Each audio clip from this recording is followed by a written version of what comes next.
So my name is Millie Mellencamp. I'm a fourth-year Global Development Studies and Anthropology double major. My name is Grace Hollis. I am also a fourth year studying Latin American Studies and Foreign Affairs.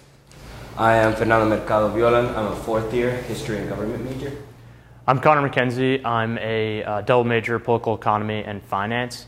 And we're really excited to talk to you today about our project researching the effects of microfinance on women in La Paz, Bolivia. Before we begin, we wanted to thank the Jefferson Public Citizens Program and the Undergraduate Research Board for allowing us to conduct this study.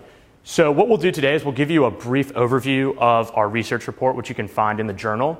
We'll start by giving you a history of microfinance throughout the globe, in Bolivia specifically. Then we'll delve into our methodology, our results, and finally the implications and conclusions of our research. So a little bit of Microfinance 101 to start us off. Microfinance loans are loans given to people in poverty to allow them to either begin their own businesses or to enhance their quality of life, for example, by buying more toys at Christmas for their kids or providing more food for their families. However, there are some negative theories about microfinance stemming from the fact that most microfinance loans are given to women. Most microfinance loans are given to women not only because they have higher repayment loans typically than do men, but because there's a lot of empowerment that comes from giving women these loans, not only for financial independence, but also to increase respect and self-confidence. However, as mentioned, some negative theories about women getting loans is that perhaps microfinance loans could aggravate gender conflicts in households, especially in traditional societies where women typically aren't financially independent and more rely on men to provide for their household income.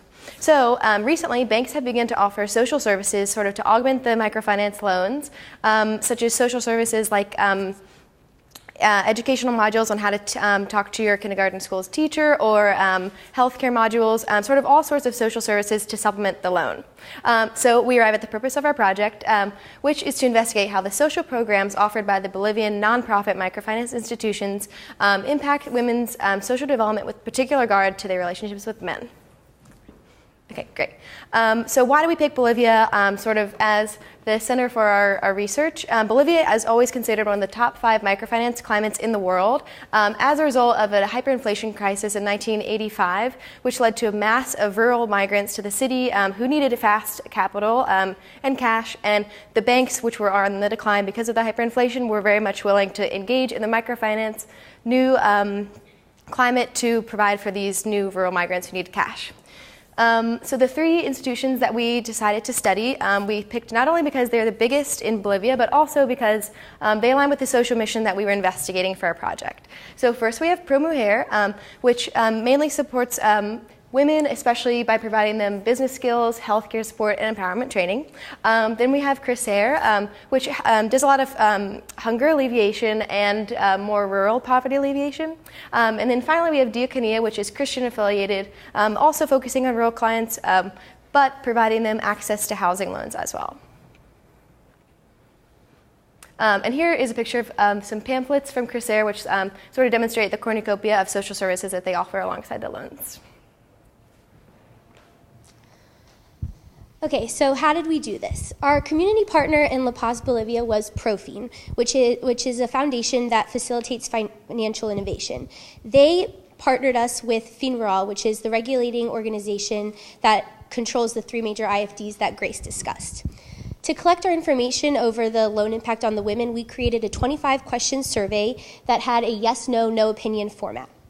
Our criteria for selection for the survey subjects was that they be women who had either borrowed individual or group loans from one of these IFDs.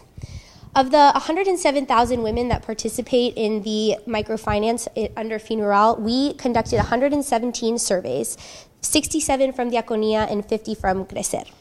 In addition to these surveys, we also had a supplementary interview process where we interviewed managers of the IFDs, some women of the microfinance, and also employees of local NGOs to get some more personal experiences with the loans in the banks, and also to provide some context to our statistical results. To analyze our survey, here's a picture of one of our surveys of the 25 questions that we created. And then to analyze the results from these surveys, we assigned each of these 25 questions as an independent or a dependent variable. The 4 major variables that we focused on were bank personal care, which relates to the question, does the bank take an interest in your personal life? Relationship impact, does the loan change your relationship with your families? Money control change, did the loan change the financial control in your household? And finally, the most important, negative male impact, which is, did the loan negatively affect your relationships with men? So to more readily understand these variables, we used the statistical package SPSS. And first, we conducted a bivariate correlation table amongst all the variables to see which were most closely related. Then we picked variables from there, conducted a hierarchical regression, most closely focusing upon our most important variable, negative male impact. And we backed out from there that it was explained by the variables that Millie just talked about, money control change and relationship impact. So as you can see on this figure right here, you can see that negative male impact is explained by relationship with family and money control change, which is then going to be explained by bank personal life and age. And then on the money control side, marital status, loan amount, and bank personal life. Now I'll walk you through a little bit about the statistics and how we arrived at that conclusion. So what we did is we found that for negative male impact through our regression, that 9.7% of negative male impact was explained by the two variables, money control change and relationship impact, at significance levels of 98 and 94% respectively. So then we went back further and we found that relationship impact was explained, 17.6% of relationship impact was explained by age and bank personal care at the 95 and 99% significance levels. Then we backed out money control change to bank personal care, loan amount, and saying that money control change was explained by 14% by these predictors in the top right corner at the 99, 94, and 96% significance levels respectively.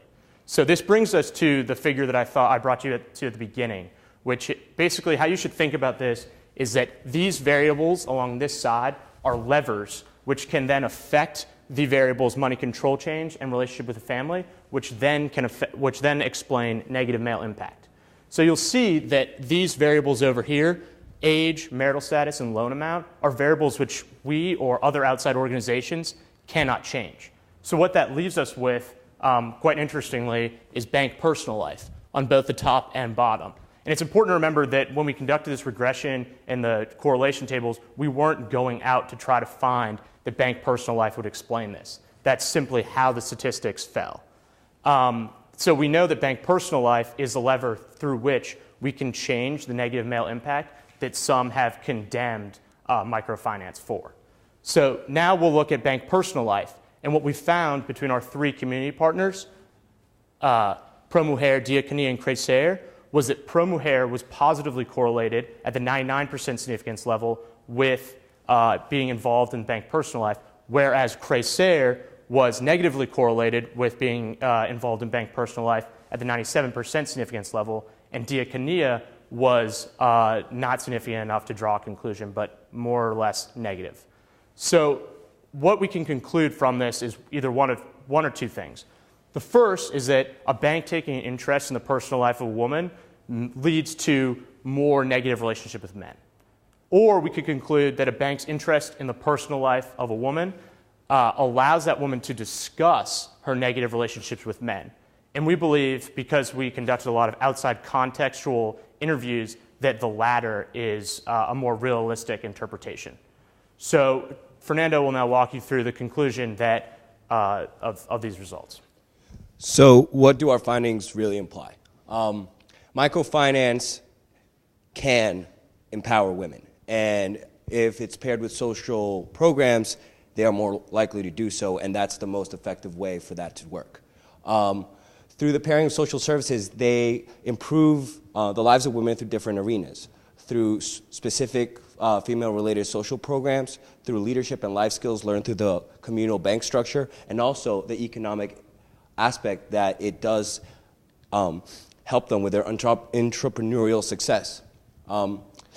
But more importantly, to our statistical findings, it enhances the comfort with discussing domestic issues. ProMujer's Human Development Director, Caroline Hilary, spoke that she sees these conversations that she has with clients regarding domestic issues as a sign that these women are confident enough not only within themselves to disclose this information, but also confidence in their bank that they see more as a community partner rather than simply a financial institution. So our findings undercut the broad condemnation of microfinance as simply as a power that can just influence a community economically without thinking of the social ramifications. We think that with social programs, these condemnations can be avoided.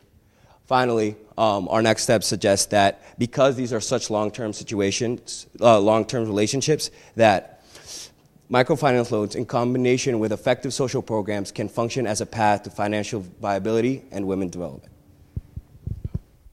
And finally, some limitations to the study include the short time which we were in La Paz for. We were only there for about 15 work days, and these were further shortened by the labor strikes and protests that were going on while we were there. Also, there's a possibility of some incomplete or faulty answers by the women due to the sensitivity of the questions of our survey and a lack of trust of the 4 interviewers. And finally, the implied standard error with the statistical analysis.